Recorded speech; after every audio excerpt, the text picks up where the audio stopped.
Hello and welcome to Talking Comic-Con, a cup of tea with an Englishman in San Diego, a special one-shot edition of the Hangouts.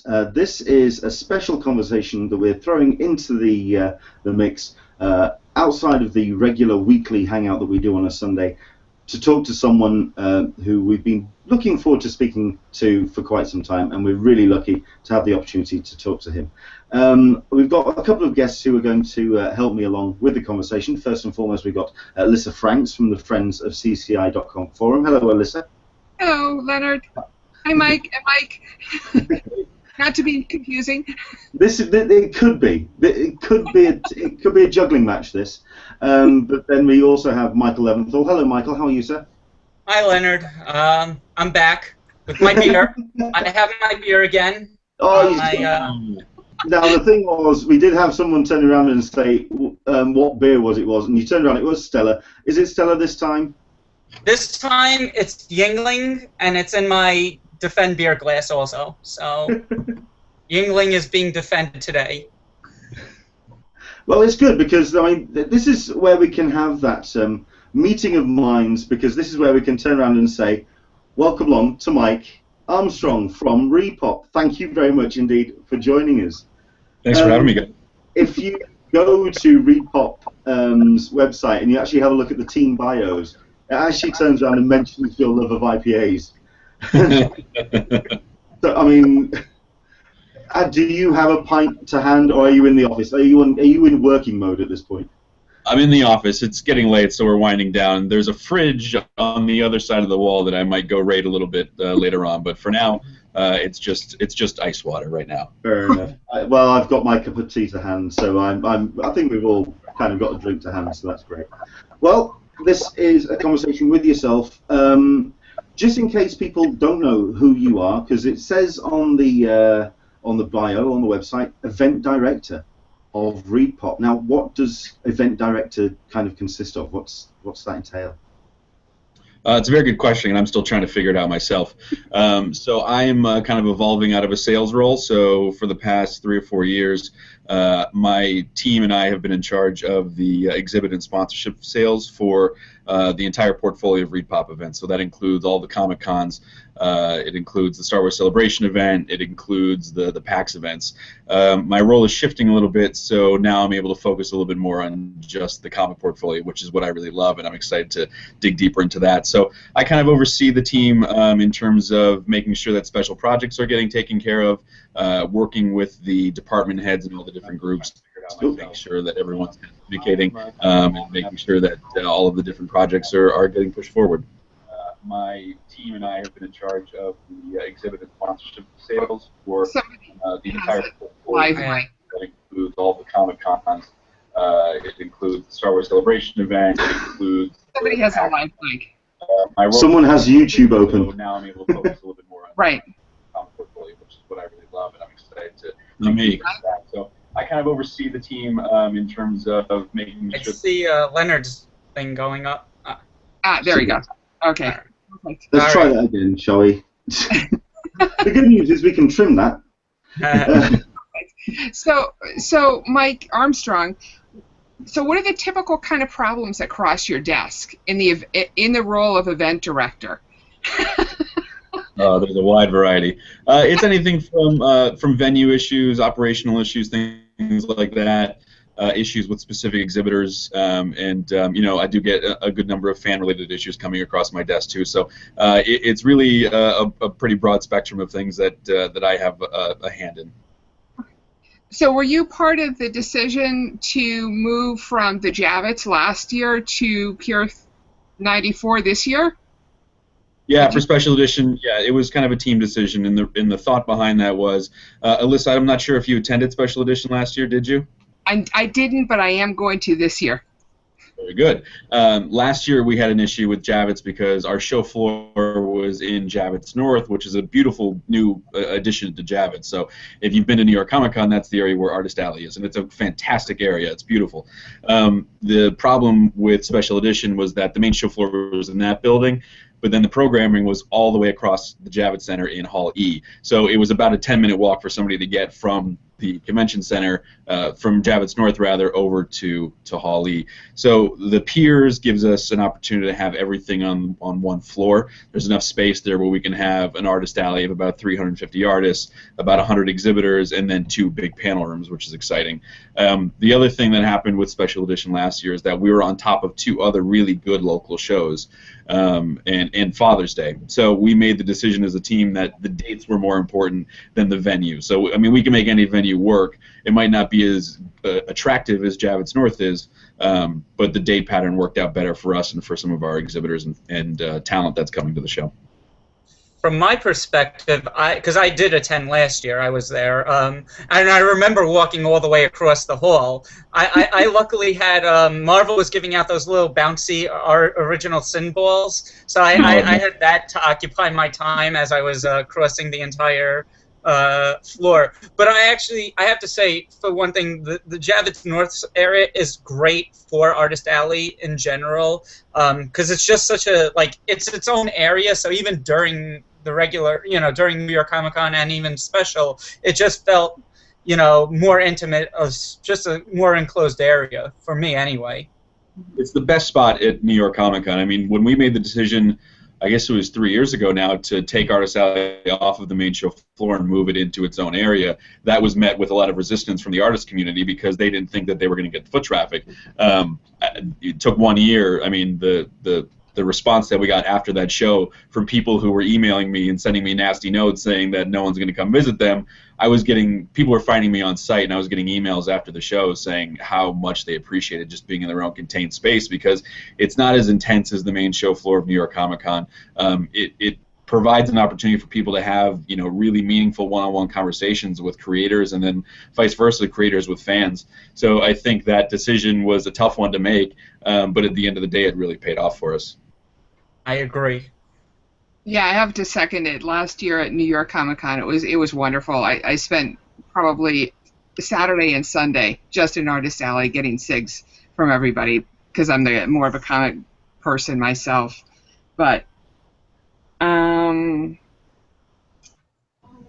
I've got a question because thank you. Special Edition being its inaugural year last year. Did you feel that with ReedPOP, with its experience of putting events like this together, do you feel that starting an event like Special Edition, you automatically have that advantage to put on a really good show, that you have that kind of experience as an event team? It's a good question. I mean, I think that we've always been scared to do small shows because, ReedPOP is a group that specializes in putting on big events. 151,000 for New York, 71,000 last year for C2E2. Like, we are more confident ourselves to put on a really massive event, and I think we're a little scared of doing the smaller events. So Special Edition, we kind of we got out of our comfort zone a little bit. But it's really fulfilling to have been on site last year and to see the really positive reactions from fans who were there and from creators and exhibitors.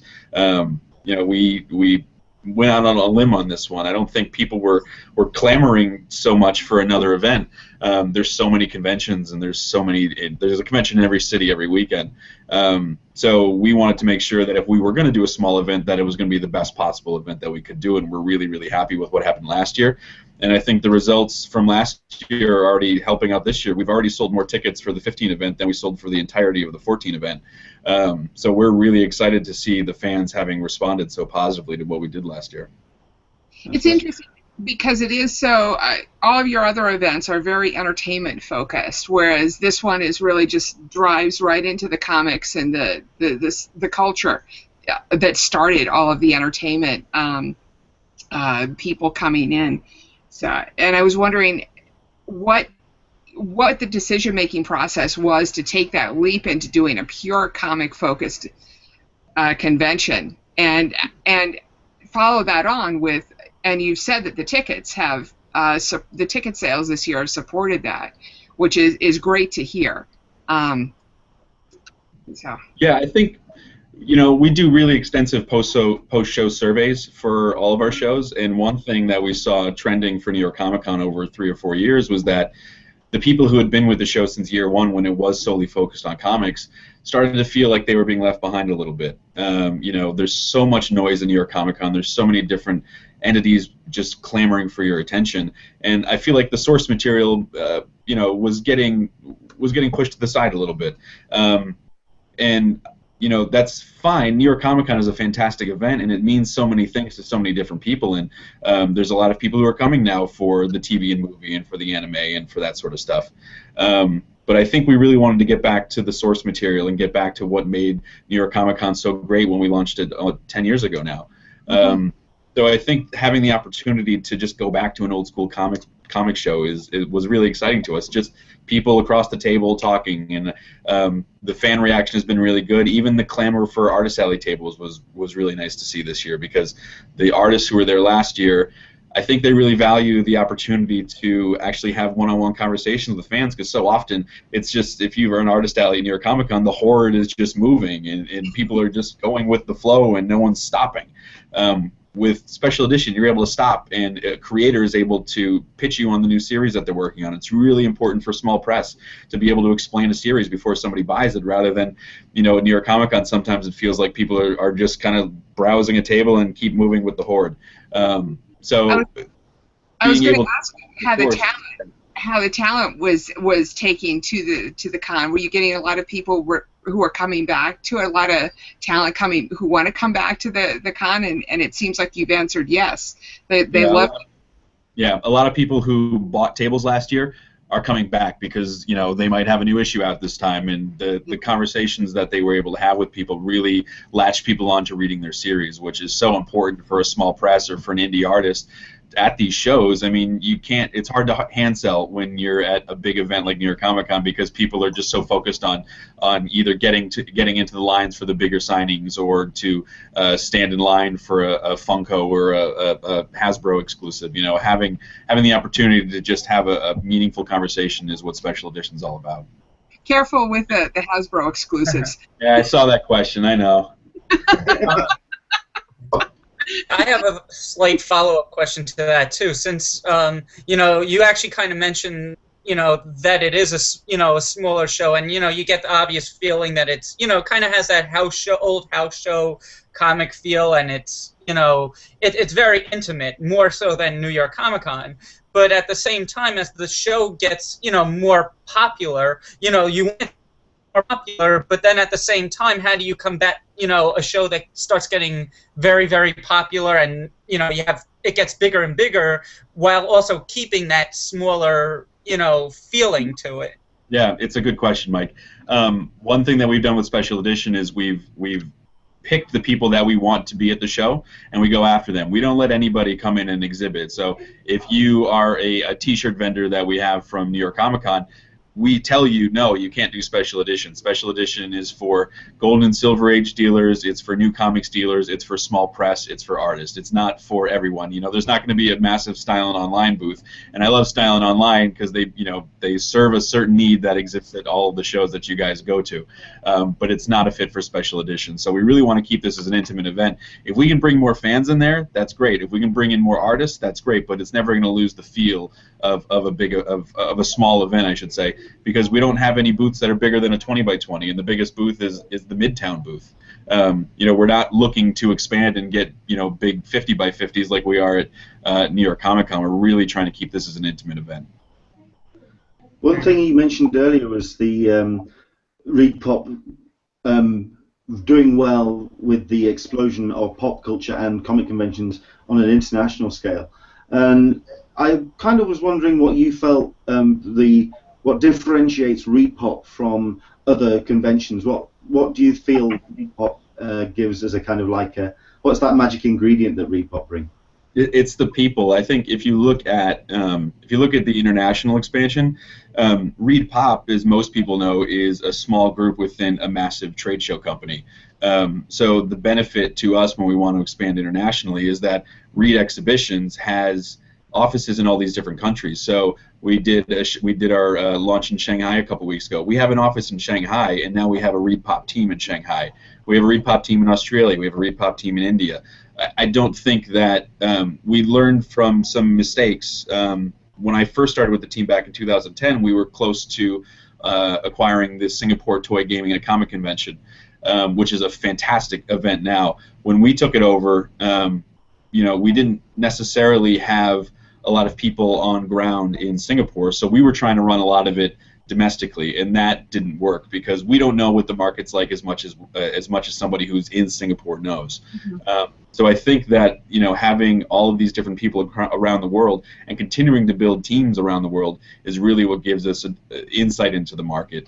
And there'll be more international things that are announced in the next few months. But seeing what we've been able to do in Shanghai, in India, in Australia, and with Star Wars in Germany, we're going back to London with Star Wars.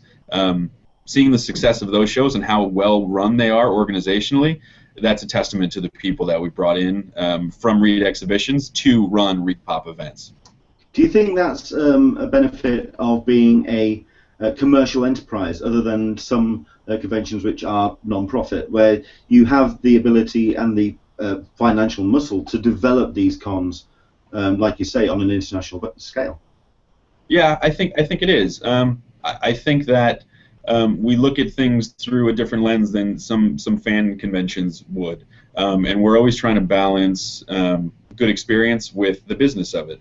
And I think being able to have teams on the ground, they're better able to analyze expenses that are happening in their country than we would domestically. So they can speak better to the content that audience is craving. Like in Singapore, we went in with a bunch of Western comics creators, and that was well received, but the people on that show were more interested in vinyl toys.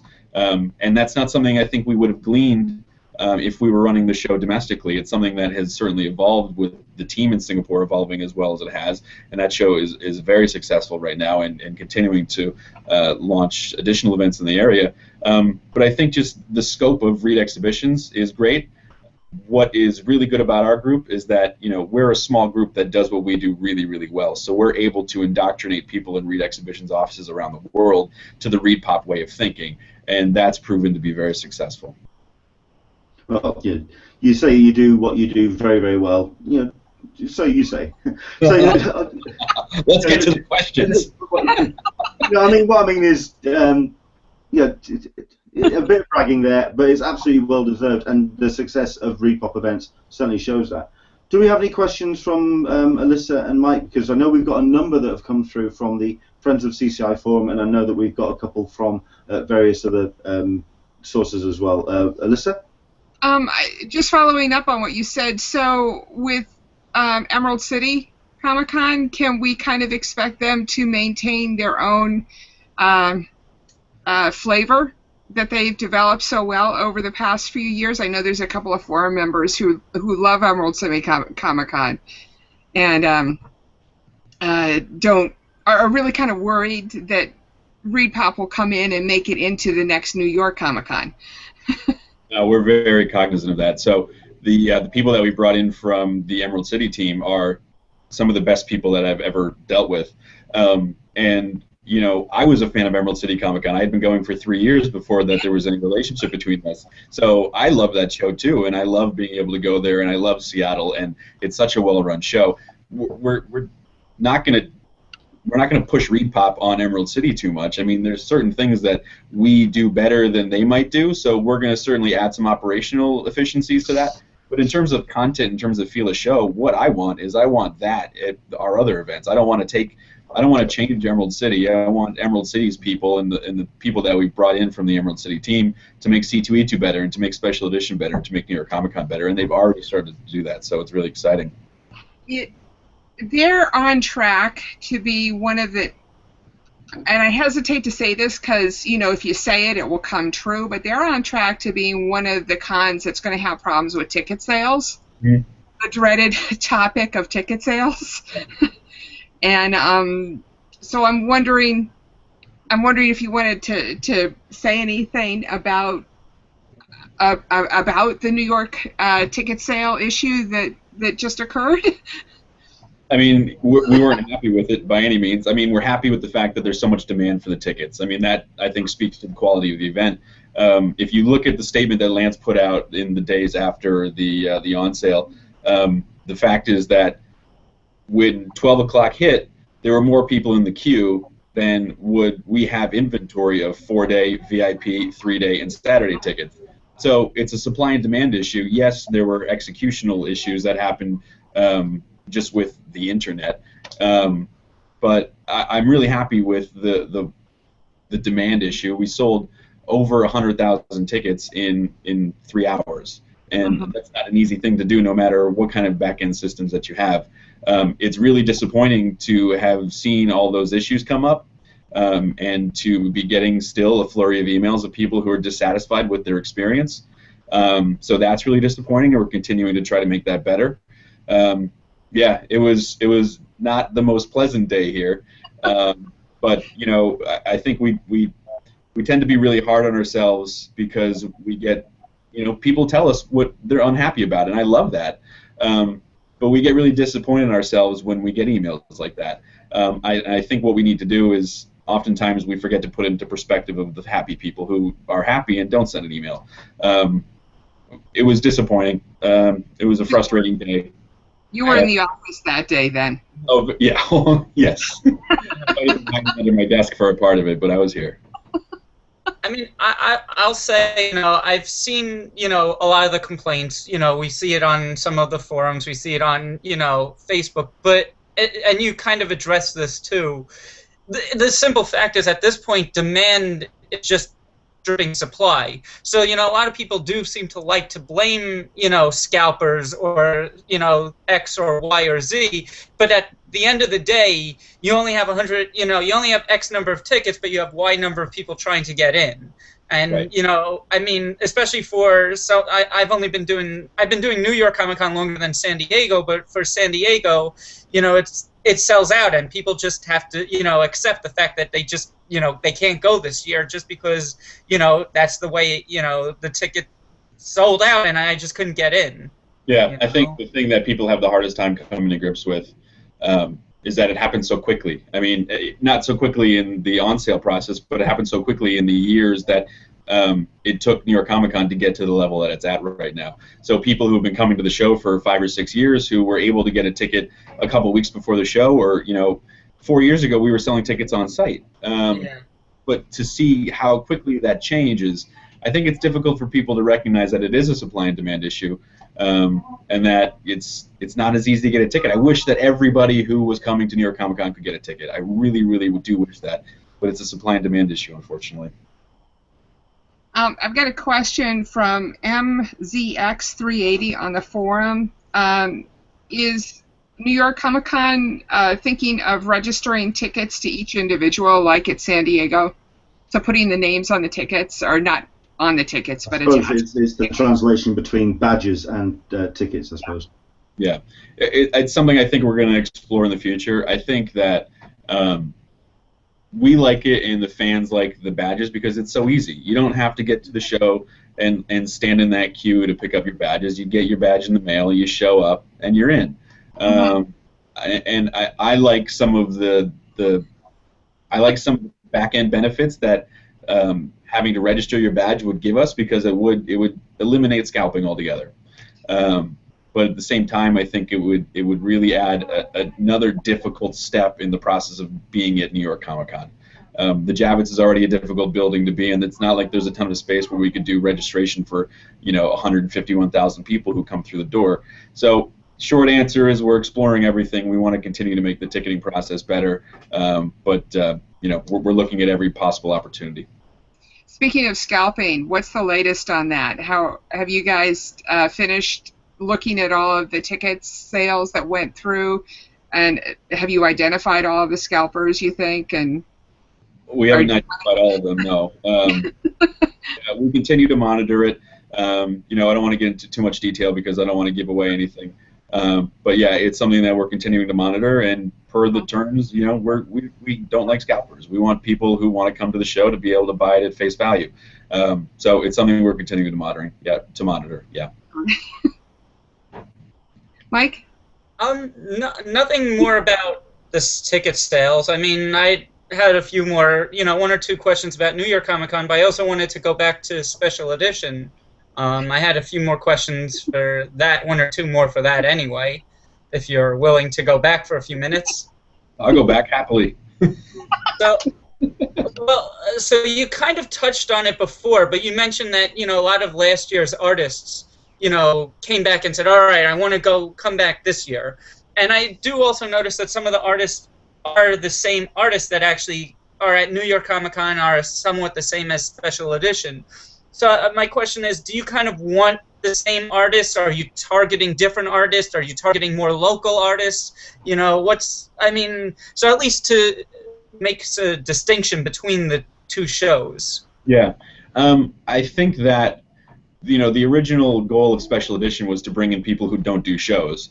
And I think that was really difficult because people who don't do shows don't do shows. So I think we're really, really happy with Bendis this year. I mean, we've been chasing Bendis for years and years, and to finally get him in one of our shows is something we're very excited about. You know, we want to bring in. Here's a great example with the collaboration with the Emerald City team. You know, the folks at Emerald City have fantastic relationships with Topatico and with Periscope Studios, and those aren't people that we had last year at Special Edition, and frankly, we haven't had at ReedPOP show in a while. So they were able to leverage their relationship to bringing in, I think, 7 guests from Topatico and I think 9 guests from Periscope. So we're continuing to keep things fresh, and I think the Special Edition was always viewed as more of an indie show.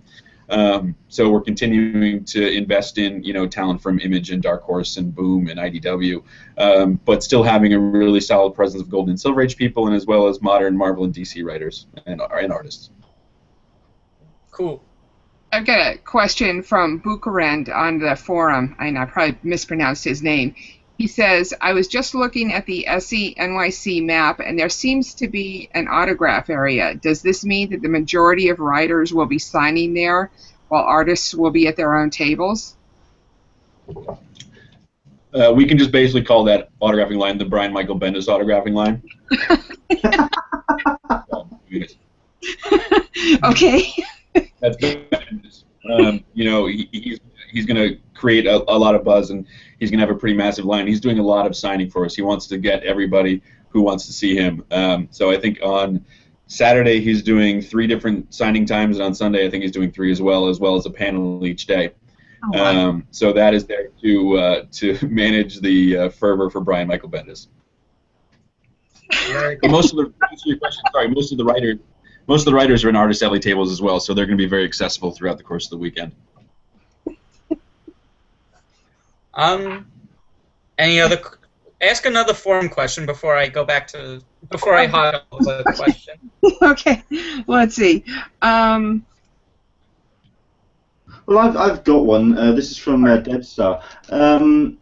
In terms of the development of ReedPOP and what you're doing as an organisation to make the best events that you can, what do you feel that if there are any areas for potential improvement of your events? This is from Debstar on the forum. Do you feel, and certainly on the flip side of that, what do you feel ReedPOP are doing especially well? Well, I think what we do really well is I think we listen well. I mean, we're all very visible. Everyone on the team, you can email and you can call, and we pick up. You know, we're always monitoring what's happening on social. We're always listening to what the fans have to say, and we really pride ourselves in trying to deliver an event that is really focused on the fans. I think what we can do better is continue to improve the content, and I think there's questions on the forum that are going to get to, you know, some exhibitors who have done New York Comic Con who might have dropped out, some talent that do other events that don't do our shows. I think we can do a bit of a better job in kind of curating that content that comes to the show. There are a lot of shows, and there are a lot of different events that are fighting for involvement from big brands. And you know, we've had some hits and we've had some misses. I think, you know, we can look at a couple examples of people who have done the show but have left, but we can also look at last year, people who had never done our show before who have come in. We hadn't had IDW in a long time. For New York Comic Con in 2015, we've already locked in Funko, which we haven't had. Weta is coming back from their event last year. So, yeah, there's people that we would love to have that we've had that have gone. But I think we do a really good job of replacing that with new talent. But the people who have gone, we are always trying to get them back, and I think we can do a better job of that. Thank you so much for answering Karate Kid's question about Hasbro. We appreciate that. It's a question that I have every day too. Yeah, I mean, thankfully Lego was there last year at New York Con, so we were really happy, and I assume that they'll be back this year. Do you know? I hope so. Okay, fingers crossed for Lego. big Lego fan here, both Mike and I. Yeah. Most of the other questions that I've got are New York Con based, so I wanted to just. Did you have any other questions, Leonard? Not regarding special edition. Yeah. I have one or two special edition questions. Right. So for me, and I've mentioned this to Brian, so I'm sure he's heard this question before. So, well, last year, your slogan for special edition is comics, arts, and culture. So, but for me, I noticed a lot of the comics, but, I don't want to say less arts and culture, but like I personally like a lot of fantasy art, a little bit more, less maybe mainstream comic art, but that would still, be good for the show, if they had a small place, or even, I'm sure there's people that would want to see anime or manga, there as well. So is there, plans on utilizing the, the full concept of your slogan for the show, I guess? Yeah, there is, and I can't give you any specifics around the fantasy art because I'm not too familiar with what's coming in under that umbrella. But I'll get back to Periscope and Topatico. We didn't have a lot of webcomics last year, and now we do. We're trying to bring in elements of the block from New York Comic Con, which is our art and design and our vinyl toy area. We're trying to bring some elements of that into special edition because. Yeah, there's a pretty broad banner of what we say special edition can be, and it's a matter of us going out and getting that content, but it's also a matter of those exhibitors and artists finding value in special edition. And I think as the show continues to mature, we'll get there. I can't, like I said, I can't speak to the fantasy art too much, but there is a broadening of what we're bringing into special edition this year. You'll always hear fantasy art from whenever you send the surveys out from me. It'll always be in there because when I go to San Diego, they actually have a little art. Like you look at the exhibit floor, it says fantasy section. So I'm like, New York Comic Con needs that, and they need it now. Yeah, they do that really well. And when we go to San Diego, we're always talking to them and trying to get them to come east. I think we can do a better job of that. So Riot Girl has some question about SC. Are you thinking the Pier 94 is going to be a permanent home for SE NYC? Probably not. I think that we valued the date pattern more than we did the venue this year. I think as the show continues to mature and continues to grow manageably, right. I think that that we'll probably end up back at Javits one day. But we just want to make sure that we're not on top of other local events because those took a lot of people out of the special edition hall last year, and they were at other venues. And I don't think we will ever make the Father's Day mistake again. So we really value having a good date that doesn't conflict with local or regional shows. So it could very well end up at the Piers dates at a different venue. There's always a chance we could move around. Yeah, and special edition is it's our regional event. Like. Mm-hmm. I think that getting back to the point that I made about we don't do small shows very well, special edition and getting that off the ground is our opportunity to take a brand and find a different location that might not have a good show or might not have a show at all and move it to Omaha or Tulsa or what have you. So special edition can kind of it's not tied to New York City. The current iteration is Special Edition NYC, but it could be Special Edition San Antonio or Special Edition El Paso. Like, it could be anywhere. So not only will the venue in New York and the dates in New York be up in the air, but it could go anywhere. Wonderful. Wonderful. So can I interest you in New Hampshire? Special Edition Nashua, I think, is next on our list. Exactly. Exactly. I think that's about it for the questions on the forum, aside from going into some obvious questions that are difficult to answer about New York Con tickets and who's going to be there and the like. So that's all I've got. Okay.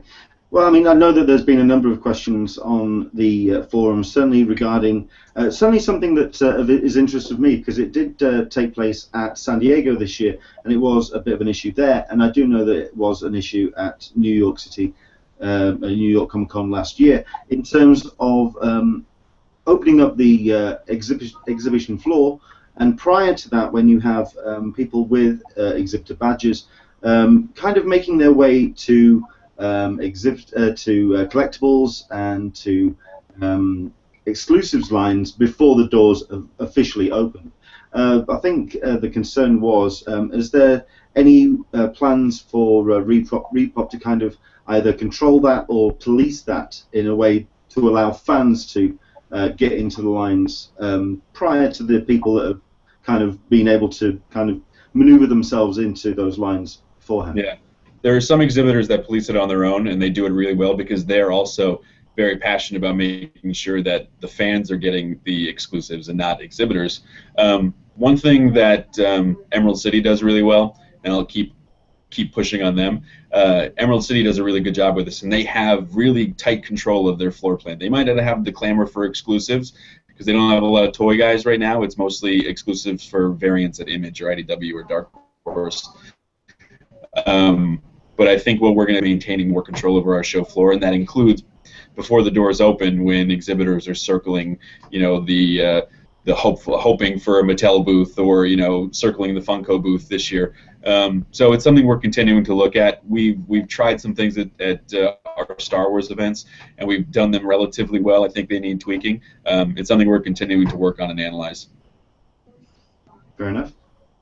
Actually, the thing that's going to lead me on, certainly from my perspective, in terms of the success of Star Wars Celebration this year, it really was a truly incredible event, and not only just for people who went to the event, but also on a worldwide scale. The collaboration you did with YouTube and with Star Wars to stream panels and to stream a large amount of Star Wars Celebration was just a masterstroke and a phenomenal success. How important do you see that streaming content being part of the large events like New York Comic Con? Yeah, it's really important, and I did not go to Star Wars this year, but I did watch the stream. I have a 2-month-old at home, so my wife would have killed me if I was gone for Star Wars and then C2E2 the following week. So I was sitting in a parking lot watching the main panel, the big panel, on my cell phone while my wife was eating a hot dog in the back seat and putting the pacifier in my baby's mouth.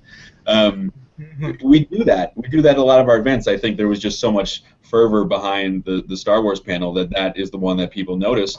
But we have a fantastic relationship with Twitch TV, and Twitch does live streaming from all of our comic events and all of our PAX events too. But they were on the floor at C2E2, and they were streaming all the content from there. They're always on the floor at New York Comic Con streaming select content. They have a stage on the show floor where they're doing satellite panels, and we're doing interviews with talent.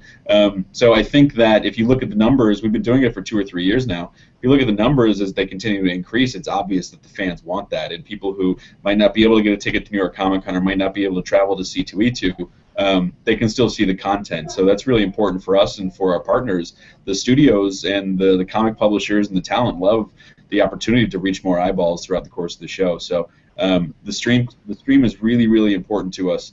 And we have an entire team here that's dedicated to just maintaining those relationships and programming those stages. So, you know, by the amount of people we've thrown at it, you can tell that it's important for us. I think also the one of the things that was really popular with Star Wars Celebration this year was that Force Awakens panel, especially when it then came round to the screening, that first debut screening of the trailer, and it went out live on YouTube. And I think a lot of people who were watching the stream were fully expecting a black border to come up and say, "We shall now return to this panel in a short period of time."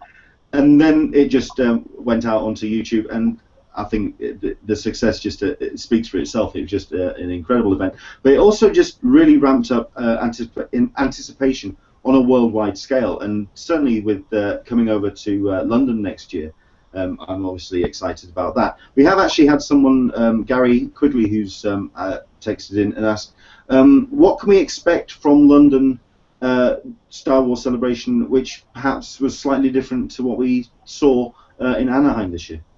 Oh, that's a little too early for that, and I'm not working as closely on the Star Wars events as I used to, so I can't give you too much detail on it. I know that the team is already working on content, working on getting the building squared away. The show we did in Germany was a challenge for us because, like we have in India, in Australia, and Singapore, we don't have a team in Germany that was working directly on the show, so a lot of it was done domestically for us. We've learned from our mistakes, and we now have a team in London who's helping us execute the Star Wars event. So right off the bat, we're in a better place than we were for Germany a couple of years ago. But in terms of content and in terms of anything that is of interest to people, it's way too early to speculate on that. I suppose you could just say it is going to be a hell of an event on a worldwide scale, and so Gary, you can certainly say that. Book your tickets now. I think what I was trying to certainly work on is the fact that the streaming certainly allows people to experience the events from beyond the actual confines of the event itself. And what do you feel in terms of, say, other events that don't stream? What do you think that they're lacking when it comes to the streaming content? Because it does add another dimension to what ReedPOP does. Yeah, I think what scares people about streaming, and I'm not going to speak towards any particular event, but it's difficult to wrap your head around potentially making your ticket less valuable, because sure. The benefit of going to a show is that you're getting all that exclusive content for the first time. You're getting to see it before anyone else does. So I think that is what scares people away from the streaming aspect. What we're really excited about, and our partners are really excited about, is that we're getting more eyeballs. And there's so much going on at shows, at New York Comic Con specifically, that garner the ticket price that you're paying. So if somebody's going to see the same panel, that's what it is. The experience of a convention is being there and interacting with your fellow fan and meeting new people, and that's what people, I think, are paying for. The content is going to leak out at some point, because as soon as the panel's over, somebody has a story about it. So I think the real value is being there and getting to experience and feeling the thrill of seeing it for the first time, but also just being able to spend 4 days at a show with your friends. I mean, that's so valuable, and I miss being able to do that, frankly. I think that's something that came off the back of the streams of Star Wars Celebration, when, like you say, the experience, and like you say, when we all go to conventions, a lot of us will say it's the experience that we go for, not necessarily what we see, but how we experience it. Exactly. And when we saw the Star Wars panel, the Force Awakens panel, and we saw the sheer joy that was coming out of the audience heading towards the stage, I think a lot of people then just go, well, that's where I want to be. I mean, yeah. I can watch this on my screen, and that's fine, but that's where I want to be. And I think that's what, you're right, it kind of like leads on to that. So I watched it on my screen, and I felt like I was missing out. I really wanted to be there with the rest of the team who worked so hard to put the event on. But, I get this is going to sound corny, but I just love being at shows and witnessing fans having a good time. Like, that just makes me feel really good about what we do. So not being able to get that kind of gratification at Star Wars didn't feel great. I wish I was there. C2E2, I just love, being at the entrance of the show at 11 o'clock on Saturday when people just keep pouring in. It's just great to watch people just be in awe of something that you helped put on, and I think that's one of the benefits of being at a show. Fantastic. Any further questions, Alyssa and Michael? Yeah, well, to bounce off on the content question, and I'll kind of relate it somewhat to New York Comic Con, because that's the main show that I've gone to where I do a lot of my panels. I know last year you had the wristbands for the first year, which, don't get me wrong, a lot of people, I had no problem. I had a VIP pass, so I didn't have that issue, but I've heard good things about it. But it also came somewhat at the you also had one or two less panels per day, one less panel per day. So I guess my question is, have you learned anything from the wristband to maybe see if there could be more content? Because obviously everyone wants to see that extra panel.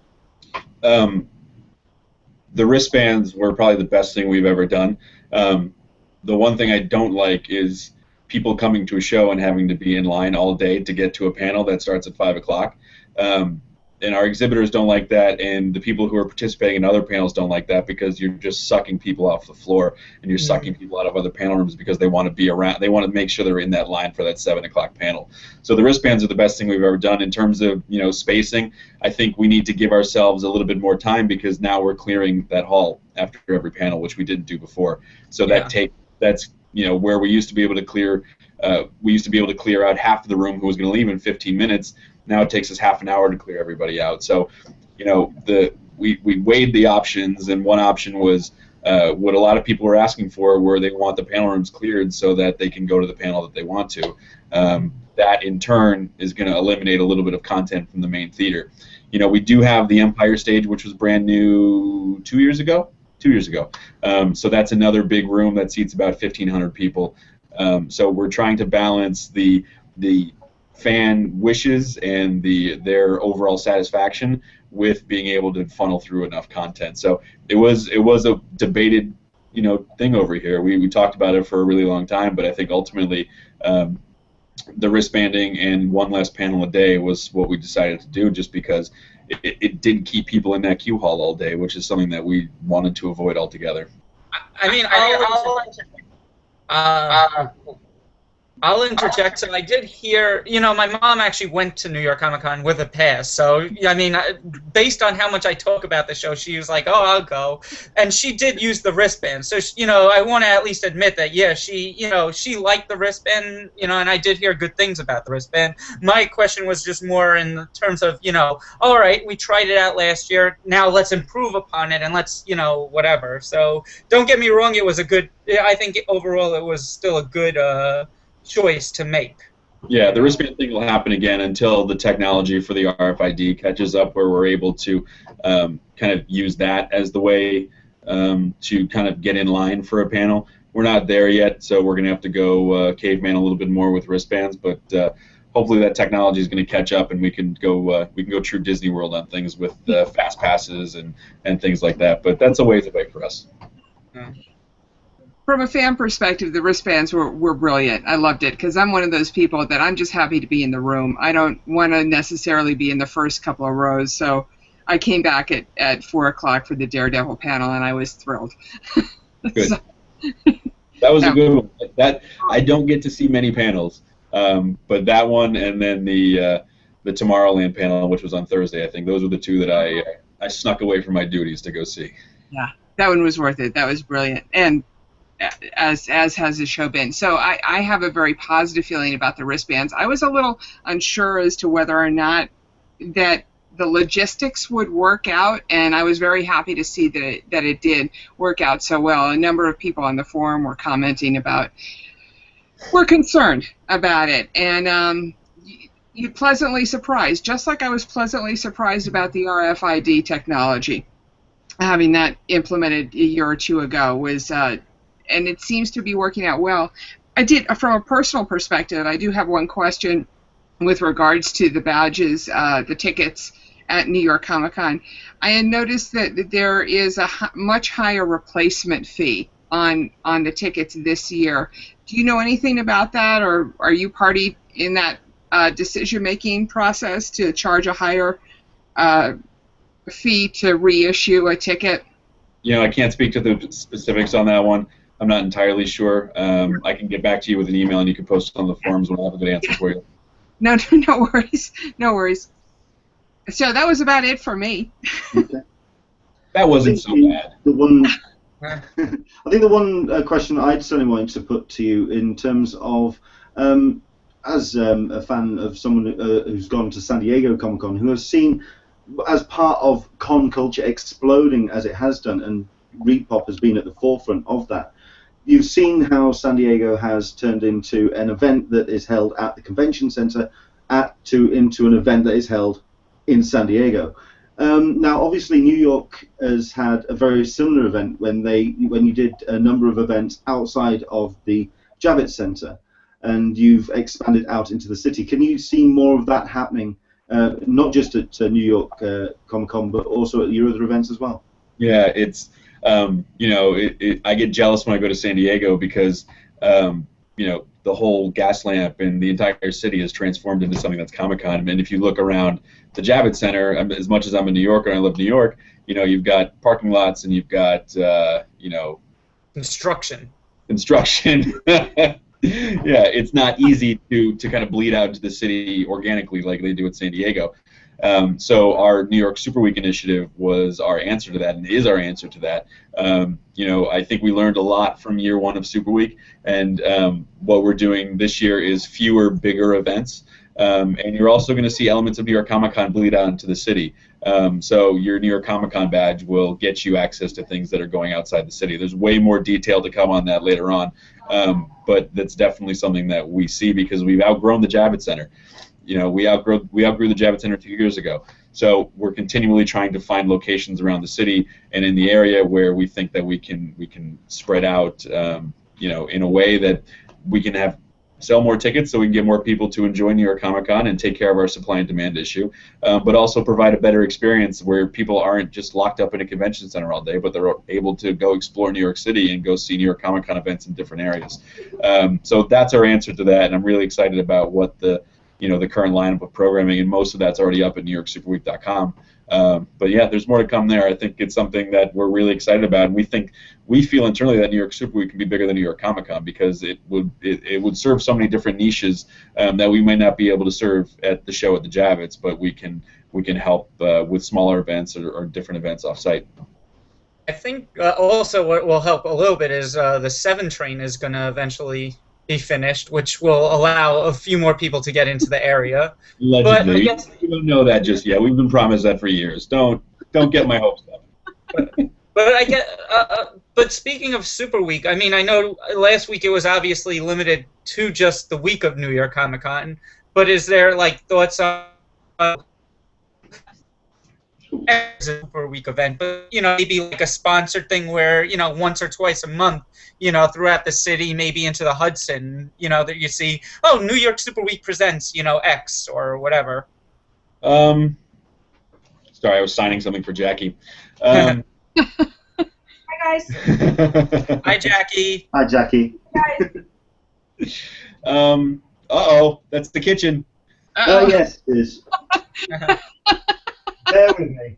Go on, keep talking.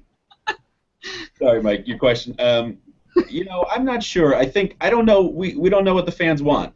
I think that we try to do as many different smaller kind of get-together events that we can for New York Comic-Con, so that people who we do heroes and villains meetups every couple of months as an opportunity to keep people. Yes, the Brooklyn Brewery event. Yes, I see your glass there. We try to do those types of things. We don't do things on a huge scale throughout the course of the year. It might happen. New York Super Week is going to be the week before New York Comic-Con, and there are going to be a bunch of other events going on. It's an interesting question that I don't know that we've really talked about in having branded events throughout the course of the year. So I'm going to write that one down.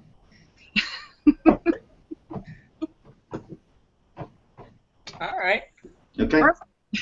Perfect. Well, I've pretty much covered all my questions. Is there any more from the forum? I think we've pretty much covered those as well. Alyssa? You covered everything. I hope that I can get with you for a few minutes during SC NYC on Sunday just to check in and see how the show's been going. Of course, I'm sure I'll be exhausted, but it'll be a good conversation. Okay, thank you. Sure. And from a personal perspective, I am really hoping to come over to New York Comic-Con shortly. When I've spoken to a number of artists here at UK Cons and also at San Diego as well, they find that getting to San Diego is just so much hard work, and it is so expensive to do San Diego Comic-Con. But New York, it's 5 hours from Heathrow, it's nice and cheap on the flights, so it's definitely the East Coast cons are certainly more preferred events to attend, and I think I'm going to jump on that as well. So I'm looking forward to my first New York Comic-Con. Excellent. If not this year, then 2016. Good. Excellent. Right, I'll let you get off. I think the last thing I wanted to ask was, what's the mood in the office at the moment? How exciting, what's the excitement level getting at the moment in terms of preparation? We're tired, man. So we some of our team members were just in Shanghai for that launch. We have our BookCon event next week or this weekend, followed by Special Edition next weekend. So this is a busy couple months. C2E2 wasn't that far away. So as soon as the spring and as soon as our June shows are over, it's going to feel really good to take kind of a breather.